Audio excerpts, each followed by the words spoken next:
આંતરરાષ્ટ્રીય સહકારિતા દિવસ નિમિત્તે તારીખ 6 જુલાઈના રોજ દેશમાં પ્રથમવાર ગાંધીનગર ખાતે કેન્દ્રીય સહકાર મંત્રી અમિત શાહની અધ્યક્ષતામાં રાષ્ટ્રીય કક્ષાનો સહકાર સે સમૃદ્ધિ કાર્યક્રમ યોજાશે। 102માં આંતરરાષ્ટ્રીય સહકારિતા દિવસ નિમિત્તે આગામી 6 જુલાઈના રોજ દેશમાં પ્રથમવાર ગુજરાતમાં મહાત્મા મંદિર ગાંધીનગર ખાતે કેન્દ્રીય સહકાર મંત્રી અમિતભાઈ શાહની અધ્યક્ષતામાં રાષ્ટ્રીય કક્ષાનો સહકાર સે સમૃદ્ધિ કાર્યક્રમ યોજાશે તેમ સહકાર મંત્રી જગદીશ વિશ્વકર્માની ઉપસ્થિતિમાં ઇફકોના ચેરમેન દિલીપ સંઘાણીએ મીડિયાને વિગતો આપતા જણાવ્યું હતું।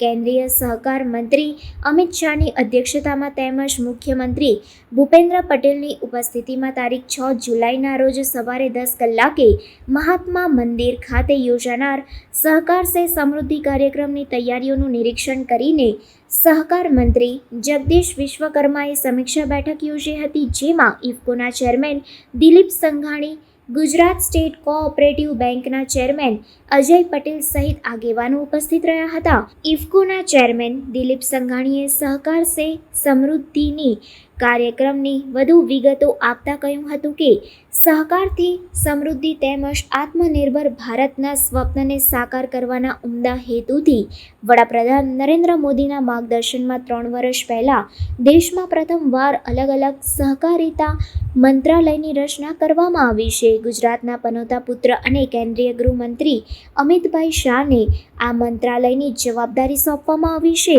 દેશમાં સહકારિતા મંત્રાલયના સફળતાપૂર્વક 3 વર્ષ નિમિત્તે ગુજરાતમાં પ્રથમવાર આંતરરાષ્ટ્રીય કક્ષાનો સહકાર કાર્યક્રમની ઉજવણી કરવામાં આવશે। ભારત સરકારમાં માન્ય નરેન્દ્રભાઈ મોદીએ સત્તા સંભાળ્યા પછી અમૃત મહોત્સવ જ્યારે ઉજવાઈ રહ્યો હતો ત્યારે અલગ સહકારી મંત્રાલય નહોતું અને પ્રથમ વખત 3 વર્ષ પહેલાં સહકારી મંત્રાલય બનાવ્યું અને એની જવાબદારી ગુજરાતના પનોતા પુત્ર સબળ અને સફળ નેતૃત્વ ગુજરાતમાં અને રાષ્ટ્રીય કક્ષાએ આપ્યું છે અમિતભાઈ શાહને જવાબદારી સોંપી। અમિતભાઈએ જે દ્રષ્ટિકોણ રાખ્યો એને પ્રાઇમરી સોસાયટીથી માંડીને એપેક્સ બોડી સુધીના અનુભવો અને મંત્રાલયમાં એનું અમલીકરણ કરવા માટે સહકારિતા એ રાજ્ય સરકારનો વિષય છે અને દેશભરમાં અલગ અલગ રાજ્યોમાં પેક્સ એટલે પ્રાઇમરી એગ્રીકલ્ચર સોસાયટીના જે બાયલોજ હતા એ અલગ અલગ રીતે કામ કરતા હતા, એને એક સમાન રૂપથી કામ કરવું એ દૃષ્ટિકોણ અમિતભાઈ દર્શાવીને એક મોડલ બાયલોજ બનાવ્યા। દેશની 17 ભાષામાં પોર્ટલ મૂકીને દેશભરના સહકારી ક્ષેત્રના આગેવાનોના સૂચનો માંગ્યા અને ખૂબ મહેનત કરીને મોડલ બાયલોજ બનાવીને તમામ રાજ્યોને મોકલી આપ્યા અને વિનંતી કરી કે આ બાયલોજ સ્વીકારે। રાજ્ય સરકાર સ્વીકારે એટલે આપોઆપ રાજ્યની તમામ પેક્સને લાગુ પડે અને દેશના તમામ રાજ્યોએ સ્વીકાર્યા। એ જ અમિતભાઈનો દૃષ્ટિકોણ બતાવે કે વિવિધ રાજકીય પક્ષના વિચારવાળી સરકારોએ પણ આ બાયલોજ સ્વીકારવા જોઈએ એવું બધાને એ બાયલોજ જોઈને લાગ્યું। એ મોટી સફળતા અમિતભાઈને કહેવાય અને આપણા ગુજરાત માટે ગૌરવ કહેવાય કે ગુજરાતીએ સમગ્ર દેશમાં સહકારી પ્રવૃત્તિ એક સાથે સમાનતાથી ચાલે।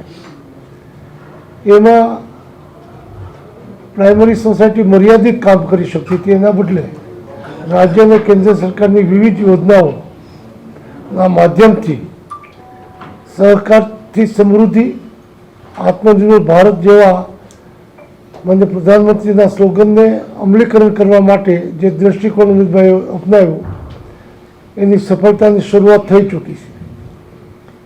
એવા દિવસોમાં 102 વર્ષ દેશમાં સહકારી પ્રવૃત્તિ શરૂ થઈને થવા જાય છે। 6ઠી તારીખે આંતરરાષ્ટ્રીય સહકાર દિવસ એની ઉજવણી સામાન્ય રીતે દિલ્હીમાં થતી હોય છે અને દરેક રાજ્યો પોતપોતાની રીતે કરતા હોય છે, પરંતુ અમિતભાઈ જ્યારે દિલ્હીમાં બેઠા છે અને સહકાર વિભાગ સંભાળે છે ત્યારે પહેલી વખત ગુજરાતમાં રાષ્ટ્રીય કક્ષાનો સહકાર દિન ઉજવવાનો નિર્ણય કર્યો અને આ નિર્ણયની સફળતા માટે મારે અભિનંદન દેવા જોઈએ અજયભાઈ પટેલને, જીએસસી બેંકના ચેરમેનને. સંપૂર્ણ ખંભે ભાર ઉપાડીને એ કાર્યક્રમને સફળ કરવા માટે મહેનત કરી રહ્યા છે. જગદીશભાઈ વિશ્વકર્મા સરકારના સહકાર મંત્રી તરીકે એક સહકારી કાર્યકર્તા હોય એ રીતે રસ લઈને આ કાર્યક્રમને સફળ કરવા માટેના પ્રયત્નો કરી રહ્યા છે. એનસીઓ એટલે national cooperative union of India, દેશની 8.5 lakh cooperative society apex body છે. એને આયોજન કર્યું છે, એનું આયોજન કર્યું છે. એને સફળ કરવા માટે મેં કીધું એમ સ્થાનિક કક્ષાએ સંપૂર્ણ જવાબદારીનો યશ આપવો હોય તો અજયભાઈને આપવો જોઈએ અને એની પીઠ થાબડવા માટે જગદીશભાઈ હંમેશા જે રીતે મહેનત કરી રહ્યા છે. એવા સમયે 6મી તારીખે માન્ય સહકાર મંત્રી, ગૃહમંત્રી કેન્દ્ર સરકારના માર્ગદર્શન આપવાના છે.